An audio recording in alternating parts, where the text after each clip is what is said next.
Hello everyone, welcome to my new blog. প্রচণ্ড এই গরমে চললাম একটু বেরিয়ে আসতে, তাও আমার পছন্দের একটি জায়গা। কোথায় যাচ্ছি বলো তো? যাচ্ছি শান্তিনিকেতন বোলপুর।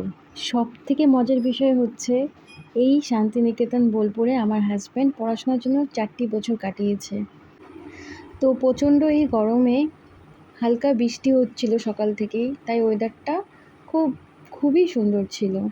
যাওয়ার সময় একটা মজার বিষয় হয়েছে কি, বৃষ্টির কারণে সব কিছু লেট ছিল। তো চাকদা থেকে যে ট্রেনটা আমরা ধরলাম নৈহাটি অবধি, তো নৈহাটি পৌঁছাতে নৈহাটি থেকে মা তারা এক্সপ্রেস করে বোলপুর শান্তিনিকেতন যাওয়ার টিকিট কাটা ছিল।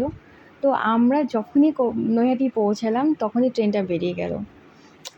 প্রথমে একটু আপসেট হলাম, তারপর যতটা এক্সপেক্ট করেছি তার থেকেও বেশি মজা হয়েছে। পুরো রাস্তা মজা করতে করতে আমরা শান্তিনিকেতন পৌঁছালাম। এখানে যে প্ল্যাটফর্মটা দেখতে পাচ্ছ এটা হচ্ছে ব্যান্ডেল, মানে নৈহাটি থেকে আমরা ব্যান্ডেল আসলাম, ব্যান্ডেল থেকে তারপর ট্রেন ধরে শান্তিনিকেতন।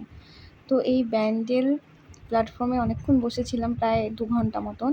তো এখানে নানা রকম মজা হয়েছে। সেই মজাগুলোর মধ্যে সবথেকে স্পেশাল ছিল টিকিট কালেক্টর। উনি ওখানে 4-5টা টিকিট কালেক্টর দাঁড়িয়েছিল, সবাইকে চেকিং করছিল। যাই হোক, ওটা খুব মজার বিষয় ছিল, বসে বসে এন্টারটেনমেন্ট হচ্ছিলাম দেখে দেখে। তারপর একটু প্ল্যাটফর্মটা হালকা ঘুরে নিলাম, তারপর ট্রেন এলো, ট্রেনে করে যাচ্ছিলাম। ট্রেনেও খুব মজা হচ্ছিল। ওরা দাঁড়িয়ে গেছে, আমরা বসে, আবার ওদের কিছুক্ষণ বসতে দিলাম আমরা দাঁড়িয়ে। তো কম্পার্টমেন্টের প্রত্যেকটা মানুষও খুব মজার ছিল, গল্প করতে করতে আমরা পৌঁছালাম শান্তিনিকেতন ফাইনালি। এখান থেকে তারপর হোটেলে পৌঁছালাম, আর এখানে আমরা ওয়েট করছিলাম, ওরা কথাবার্তা বলছিল। আর এটা দেখে তো খুব মন ভালো হয়ে গেল যে ওখানকার কিছু আন্টিরা নাকি এরকম দুপুরবেলা খাওয়ার পর কিছু খাবার ডগিদের ডেকে ডেকে দেয়। এটা সব থেকে বেস্ট ছিল। বাকি ভিডিও নেক্সট ব্লগে। টাটা।